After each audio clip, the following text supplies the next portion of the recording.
گڑھ رہا ہے. کئی بار نیشنل کانفرنس یہاں سے چن کے آئی ہے, تو امید وہی ہے. جی جی ویری صاحب, بات کریں گے اب ریزرویشن پہ. کافی کچھ آواز آپ نے اٹھائی اسمبلی کے باہر بھی اور اسمبلی میں, تاہم آپ کو لگ رہا ہے کہ وہ حل ہوا مسئلہ؟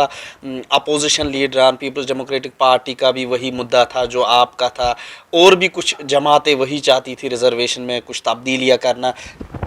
دیکھیے, میں پی ڈی پی کیا کرتی وہ تو سیاست کرتے ہیں. انہوں نے اس جموں کشمیر کا بیڑا غرق کر کے رکھا ہے بی جے پی کے ساتھ مل کے, یا باقی کیا کر رہے ہیں مجھے اس کے ساتھ کچھ نہیں. میں اپنی رائے دے رہا ہوں آپ کو ایز این انڈیویجول, ایز ایک ذمہ دار, کہ ناانصافی ہو رہی ہے. میں نے آواز اٹھائی اور مجھے یقین ہے کہ ہماری جو کیبنٹ سب کمیٹی, حالانکہ ڈیلے ہو رہا ہے, وقت گزر رہا ہے, مجھے پورا یقین ہے کہ اس پہ کال لیں گے وہ. شاید عمر عبداللہ صاحب نے چند دن پہلے بھی کہا, اندرا ثانی کیس کا حوالہ دیتے ہوئے کہا کہ سپریم کورٹ نے بار لگایا ہے 50% سے زیادہ ریزرویشن نہیں ہونا چاہیے. اور میں اسی بات پہ میں بھی بات کرتا ہوں ہر ہمیشہ. دوسری بات آپ کو دیکھنا ہے کمپلیکشن آف دا سوسائٹی. دیکھیں, لارجلی جب میں ریزرویشن کے تعلق سے بات کرتا ہوں, میں کشمیر ریجن, کشمیر پروونس کو فوکس کر کے بات کرتا ہوں. جموں میں کیا ہے کیا نہیں ہے وہ یہاں کے لوگ دیکھیں, لیکن جہاں تک میرا علاقہ ہے, جہاں تک کشمیر ڈویژن کا تعلق ہے, وہاں پہ قریب 90% جو ہے نا, 86 to 90% جو ہے وہ جنرل کیٹیگری کی پاپولیشن ہے. اور ان کو اگر آپ 30% پہ لے آئیں گے اور 70% ریزرویشن رکھیں گے, مجھے لگتا ہے یہ نیچرل انجسٹس ہے نا. تو اس چیز کو ریکٹیفائی کرنا بہت ضروری بن چکا ہے, اور میں اس کے لیے آواز اٹھا رہا ہوں, آواز اٹھاتے رہوں گا فیوچر میں بھی, اور اس وقت بھی اٹھا رہا ہوں. جی جی جس طرح سے سب کمیٹی تشکیل دی گئی, اب 1 سال ہونے والا ہے, تاہم ابھی تک رپورٹ سامنے نہیں آئی ہے. رپورٹ آغا روح اللہ جو پارلیمنٹ ممبر ہے نیشنل کانفرنس کے, وہ بھی لگاتار اس پر بول رہے ہیں. آخر یہ دیری کیوں نہیں ہونی چاہیے؟ میں نے یہی کہا نا, میں نے آپ کو سیدھے کہا کہ مجھے کسی کے ساتھ اس معاملے میں کوئی لینا دینا نہیں ہے. میری اپنی رائے ہے. میں یہی سمجھتا ہوں کہ اس معاملے کو جتنا طول لگے گا اتنا ہمارا نقصان ہے.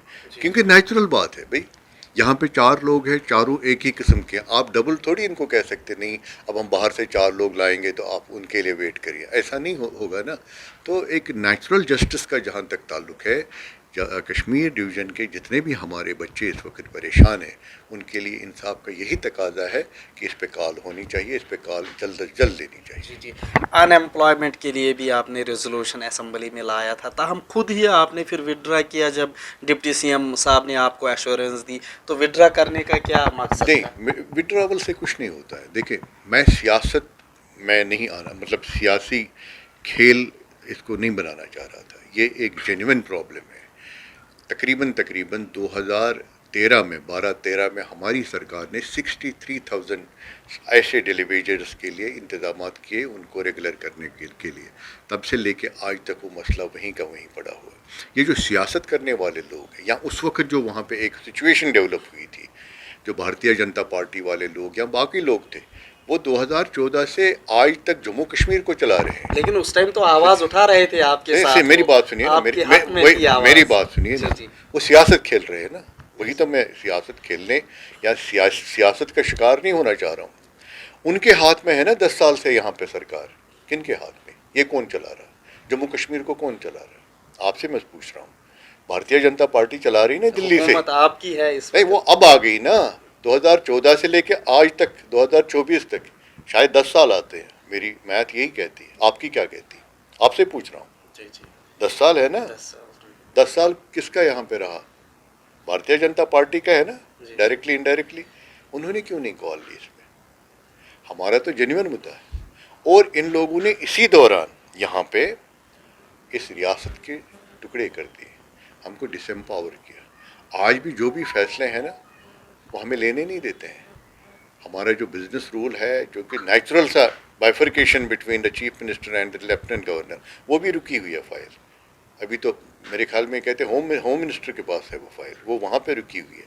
تو ہمیں یہ چیزوں پہ کال لینے کے لیے کمپلیٹ امپاورمنٹ ہونا چاہیے, جو انہوں نے ڈس ایمپاور کیا.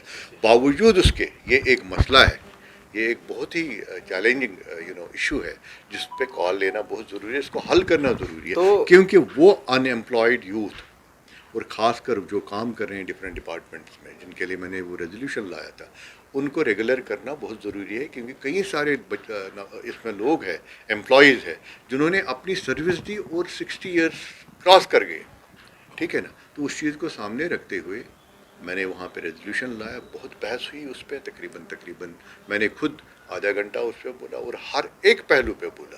اس کے بعد اس پہ باقی لوگوں نے بولنا تھا، اور ڈپٹی چیف منسٹر نے جب مجھے ایشور کیا، کیونکہ assurance is the what government does, وہی سرکار تو یہی کرتی ہے. ریزولوشن پاس بھی ہوگا، کئی سارے ریزولوشن پاس ہوئے، اگر ان کی ایشورنس سرکار نہ دے تو پھر کوئی مقصد نہیں ہے. آپ ریزولوشن پاس کریں، سرکار کی مرضی ہوتی ہے وہ اس کو لے یا نہ لے، لیکن اگر ایشورنس ملتی ہے آپ کو from the highest seat of the power تو پھر معاملہ بن جاتا ہے. تو آپ کو کیا لگ رہا ہے، جس طرح سے آپ نے گورنر کی بات کی کہ ابھی بھی ہوم منسٹری میں فائل پینڈنگ ہے، یا گورنر کے پاس فائل گئی تھی ابھی واپس نہیں آئی، ڈو یو فیل کہ گیپ ہے ایک جو ڈیول پاور سسٹم ہے، گیپ ہے ایک جمہوری طرز کی حکومت میں اور ایک گورنر کی حکومت؟ جہاں تک میری انڈرسٹینڈنگ ہے گیپ ہی نہیں ہے، بلکہ گیپ بڑھائی جا رہی ہے، ہر روز بڑھائی جا رہی ہے. کئی سارے واقعات اور کئی سارے آبزرویشنز اور ایکسپیرینس میرے ہیں.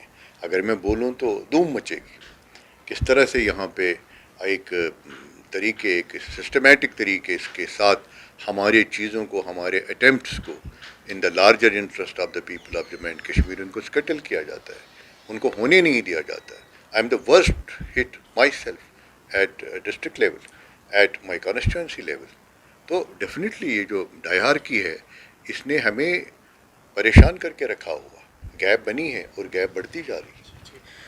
آخری سوال، ایک سال گورنمنٹ کو ہو چکا ہے نیشنل کانفرنس کی، جو منشور تھا، مینیفیسٹو تھا، اپوزیشن کہہ رہی ہے، لوگ کہہ رہے ہیں کہ وہ پورا نہیں ہوا، جو وعدے آپ نے کیے تھے انتخابی مہم میں وہ وعدے پورے نہیں ہوئے. کہاں پہ یہ گیپ ہے؟ دیکھیے میں آپ کو اس معاملے میں بتاؤں گا کہ 10 سال کا ایک لوگوں کو آشنکائیں ہیں ان کے ایکسپیکٹیشن سے، اور سرکار جب وجود میں آئی، یہ یو ٹی کی سرکار، ہمیں یہ کہا گیا تھا کہ الیکشن کے بعد اسٹیٹ ریسٹور کیا جائے گا.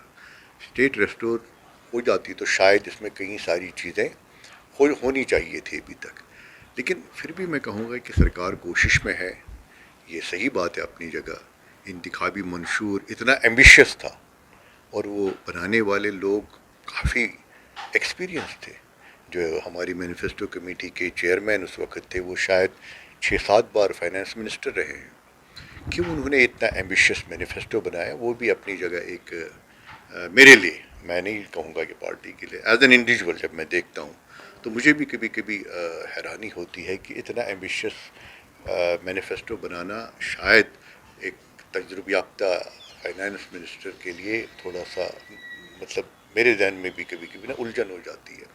لیکن جب وعدہ کیا ہے آپ نے لوگوں کو، اس کو تو پورا کرنا پڑے گا، یہاں تو بچنے والی بات نہیں. جی جی، بہت بہت شکریہ. جب وعدہ کیا تو پورا کرنا ہی پڑے گا. یہ تھے ہمارے ساتھ نیشنل کانفرنس کے پروونشل وائس پریزیڈنٹ کشمیر اور M L A Bijbehara doctor Bashir Ahmad Veeri صاحب، جنہوں نے ہمارے ساتھ بات کی. ٹی وی بھارت کے لیے جموں سے میں محمد اشرف.